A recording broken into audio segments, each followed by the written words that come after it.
Herkese merhaba. Bugün aşıların ardındaki o müthiş bilime ve evet bazen neden o beklediğimiz %100 korumayı sağlayamadıklarına şöyle bir derinlemesine dalıyoruz. Hazırsanız başlayalım. Sanırım hepimizin aklına gelen belki de en çok merak edilen soruyla konuya girelim. Madem aşılanmış bu kadar etkili, nasıl oluyor da aşılanmış insanlar hala hastalanabiliyor? İşte bu sunumda bu kafa karıştırıcı gibi görünen durumun yani bu paradoksun ardındaki bilimsel nedenleri tek tek aydınlatacağız. Şimdi bu durumu tanımlamak için kullandığımız özel bir terim var. Aşı başarısızlığı. Ama durun, bu hemen aşı işe yaramadı anlamına gelmiyor. Aslında bu kendi içinde farklı kategorilere ayrılan oldukça karmaşık bir olgu. Gelin bakalım neymiş bu kategoriler? İşte temel ayrım bu. Bir yanda primer başarısızlık var. Bu ne demek? Bağışıklık sisteminin aşıya en başından itibaren hiç ama hiç yanıt oluşturamaması demek. Diğer yanda ise sekonder başarısızlık var. Bu daha farklı bir senaryo. Başta her şey harika, vücut aşıya cevap veriyor, bir koruma kalkanı oluşuyor ama bu koruma zamanla aylar ya da yıllar içinde zayıflıyor ve kayboluyor. Kısacası biri hiç çalışmadı, diğeri ise artık çalışmıyor durumu. Peki bu gizemi nasıl çözeceğiz? İşte yol haritamız bu. Önce başarının ne demek olduğunu anlayacağız. Yani korumanın temel kurallarını öğreneceğiz. Sonra da başarısızlığa yol açabilecek faktörleri tek tek masaya yatıracağız. Kendi vücudumuz yani konak, aşının kendisi ve uygulanma şekli ve son olarak da düşmanımız yani patojenin kendisi. O zaman ilk bölümle başlayalım. Korumanın 3 altın kuralı. Çünkü başarısızlığı anlamanın ilk adımı başarının neye benzediğini, bir aşının işe yaraması için hangi şartların mutlaka yerine gelmesi gerektiğini bilmektir. Bir aşının görevini yapabilmesi için bu 3 adımın bir zincirin halkaları gibi kusursuz işlemesi lazım. Birincisi, aşı bağışıklık sistemini yeterince güçlü bir şekilde uyandırmalı, yani aktive etmeli. İkincisi, bu uyanışın sonunda uzun ömürlü ve ne yapacağını bilen hafıza hücreleri yaratılmalı. Ve son olarak en önemlisi, gerçek düşman yani patojen vücuda girdiğinde bu hafıza hücreleri anında ve doğru bir şekilde devreye girip savaşı başlatmalı. İşte bu adımlardan birinde bile bir aksaklık olursa koruma kalkanımızda bir delik açılmış demektir. Şimdi gelin merceği kendimize çevirelim. Yani aşıyı alan kişiye, konağa. Vücudumuzun içindeki dengeler aşıya vereceğimiz yanıtı nasıl şekillendiriyor? Aşı başarısızlığının klinik pratikteki belki de bir numaralı sebebi bağışıklık sisteminin baskılanmış olması, yani immünsüpresyon. Kemoterapi, yüksek doz kortizon tedavisi veya HIV enfeksiyonu gibi durumlar bağışıklık sistemimizin o karmaşık iletişim ağını bozuyor. Şöyle düşünelim, dendritik hücreler ordumuzun keşif birlikleri gibidir, düşmanı ilk onlar görür, sonra generallere yani yardımcı T hücrelerine haber verirler. Generaller de silah fabrikalarına yani B hücrelerine en etkili silahları yani antikorları üretme emri verir. İşte bağışıklık baskılandığında bu zincir kopuyor. Keşif birliği zayıf kalıyor, generallerden emir gelmiyor, silah fabrikaları da ya hiç çalışmıyor ya da kalitesiz silah üretiyor. Sonuç ne mi? Antikor seviyeleri bizi korumak için gereken o kritik eşiğe bir türlü ulaşamıyor. Yaş da inanılmaz önemli bir faktör. Hayatın iki farklı ucunda bağışıklık sistemimiz de çok farklı çalışıyor. Mesela yeni doğanların bağışıklık sistemi daha tam olarak olgunlaşmamış, özellikle de tehlikeyi ilk sezen o doğuştan gelen mekanizmaları daha zayıf. Yaşlılarda ise immünosenesens dediğimiz yani bağışıklık sisteminin yaşlanması durumu var. Düşmanı yakalayıp sunan hücreler yavaşlıyor, farklı antikorlar üretebilecek hücre çeşitliliği azalıyor ve oluşturulan hafıza hücreleri daha çabuk ölüyor.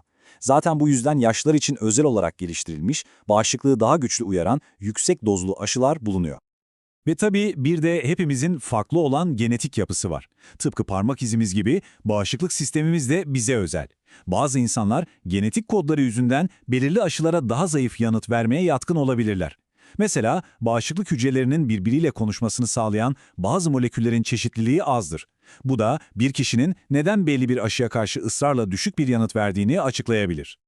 Peki sorun her zaman bizde mi? Ya sorun bizde değil de bizzat aşının kendisinde ya da uygulanma şeklindeyse? Şimdi de spot ışıklarını aşılara ve onların uygulanma tekniklerine çevirelim. Bazen sorun doğrudan aşının formülünde olabilir. Bazı aşıların içindeki hedef molekülleri yani antijenler doğaları gereği bağışıklık sistemini pek de heyecanlandırmaz. Ya da diyelim ki soğuk zincir kırıldı, aşı ısıya maruz kaldı. İşte o zaman içindeki proteinlerin 3 boyutlu yapısı bozulur ve bağışıklık hücrelerimiz onu tanıyamaz hale gelir. Ve belki de en önemlilerinden biri adjuvanlar. Adjuvanlar, aşının içindeki alarm zilleri gibidir, bağışıklığı uyarırlar. Yanlış adjuvan seçmek, ordunuzu piyade saldırısına karşı hava savunma füzeleriyle hazırlamak gibidir. Tamamen yanlış bir strateji olur ve savunma etkisiz kalır.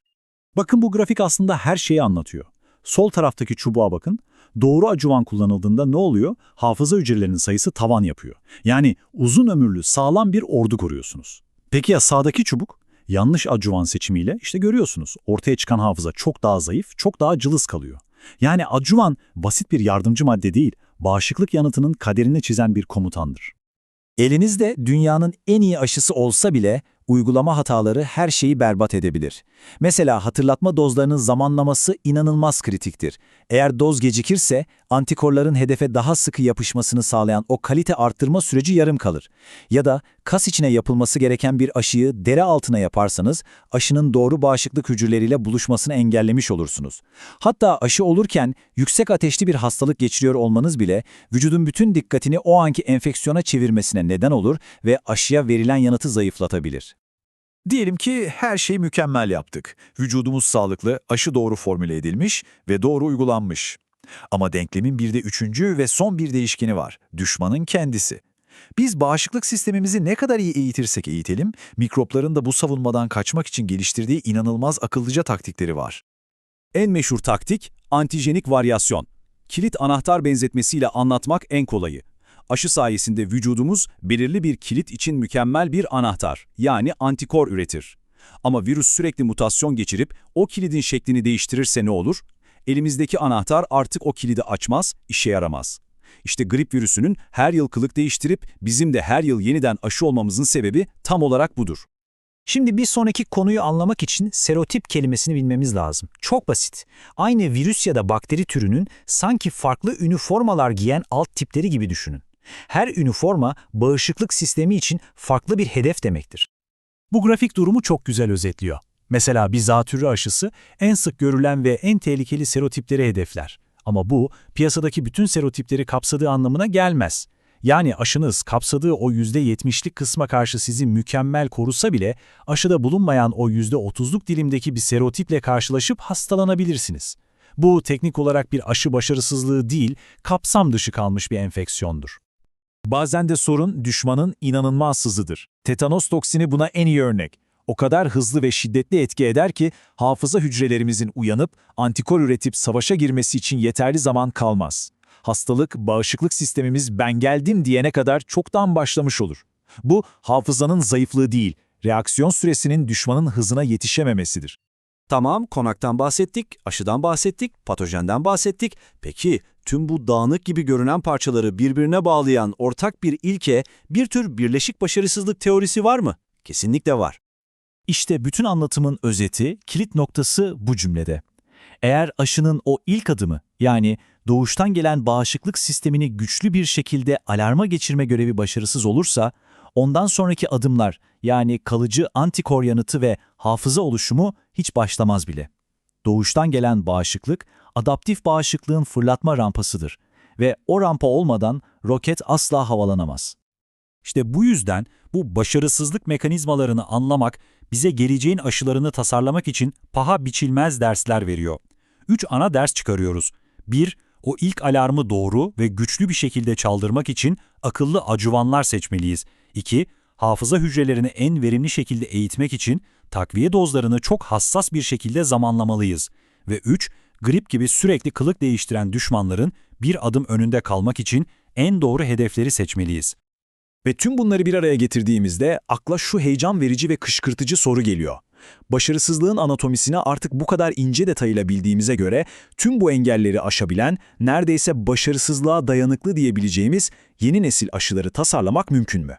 Bu bilgi, immünolojinin bir sonraki büyük devriminin anahtarı olabilir.